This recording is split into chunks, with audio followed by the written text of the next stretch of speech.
My name is Blake Shaw. I am a new media artist. I write software. I work with video, and I specifically work with video in public space. About a year ago, Nana, the program director of DIN-FRI, contacted me and asked me if I would like to participate in Project FRI.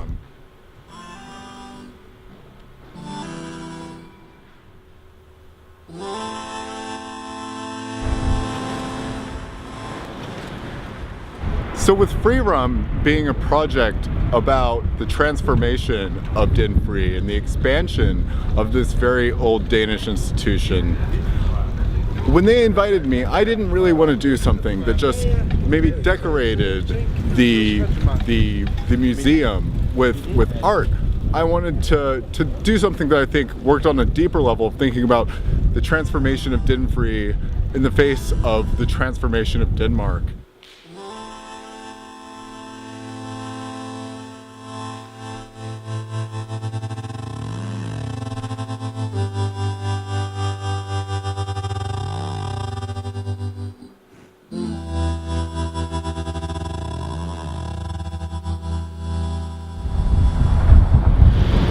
And so what I proposed was to host a series of workshops at DIN-FRI with asylum seekers, refugees, basically all of those that have been deemed to, I guess, bare life in the state of Denmark, those that are only included in social, political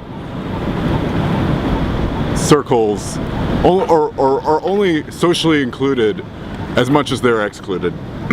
So we just today, we're going to be doing a verse from the Quran, but also translated into Danish, that a woman, Wafa, from Syria, who's been participating. We created this today. So, so we went to Trampoline Huset, to the Nest, and Creative Minds came to DIN-FRI, and we just started off with a dialogue about what we're doing and how they can be involved and how they would like the project to go, and to find out about what the participants wanted to say. Some of the participants wanted to paint. Most of them really just wanted to create a message. So I worked with them on ways that we can create a message and create them in the form of video. So a lot of times, like, we would start off with maybe drawing, sharing, talking, and then we would just start to take some of those words and animate them in different ways. It's up to you guys, like, it's up to you, like, what you might want to create with this.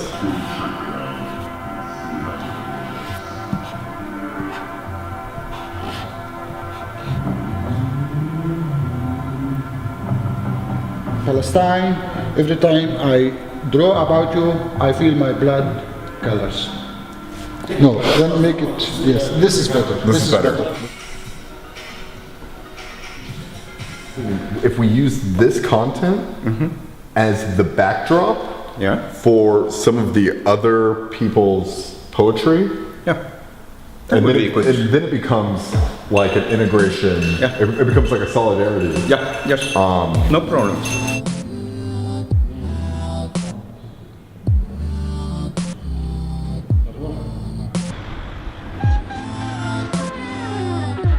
Using poetry and video projection as a means to spread the, I guess, logos of Zoe.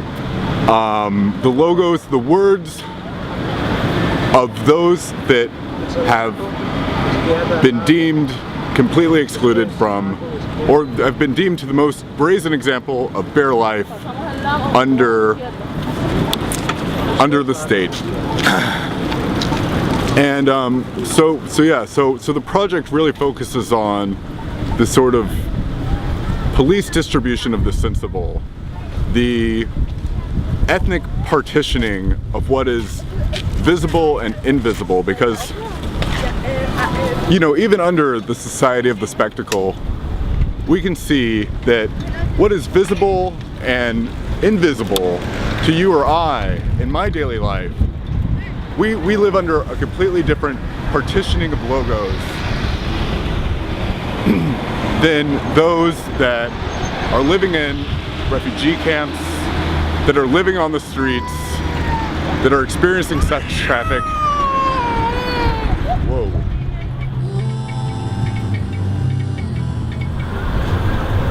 Projection might come out. I don't know.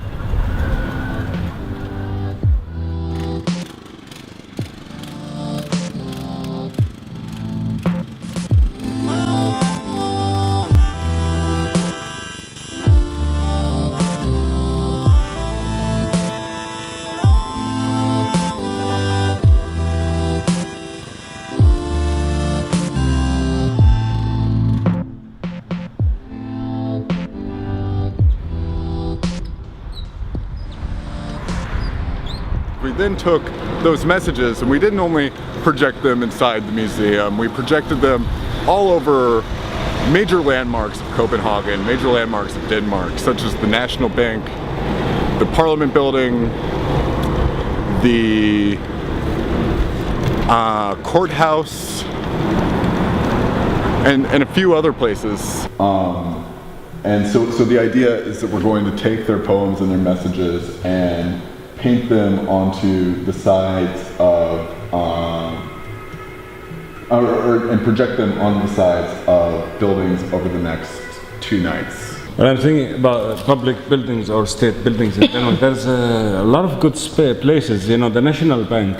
If it's about refugee and integration, then it should be in Copenhagen Airport, in Sandholm's Lion. Yeah. If about politics, at the Festensborg.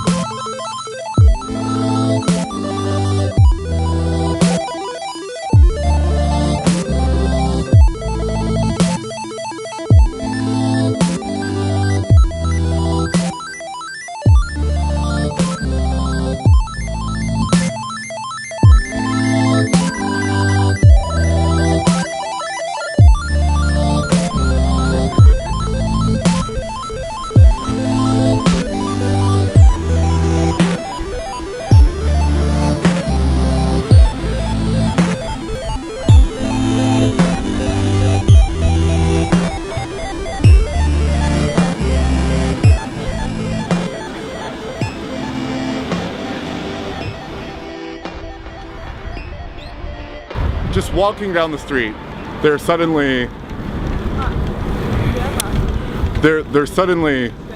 struck by that message, you know, without really the choice of having to read that message or not. Of course they can look down, but you know, this is really about the redistribution of the sensible, about bringing the logos of Zoe into public space. And that's what I was really trying to accomplish with that project, and I think we've been pretty successful with it.